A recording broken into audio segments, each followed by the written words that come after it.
大家好，我是小布。咱现在在沈阳站等车，然后这趟车呢是去满洲里的车，给大家看一看。我头一次往北走啊，不过上过吉林，但是黑龙江那边好像还没去过呢。这边好像是挺落北的，估计这个季节能挺凉快。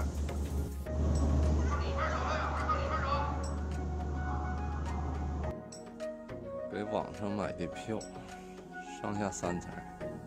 坐在最顶上，感觉上铺比中铺得劲儿点，中铺不得劲儿。睡了半天觉，还挺得劲儿，睡着了。它已经出站了，哎呦，这是一个特别小的站，就像一个小县城。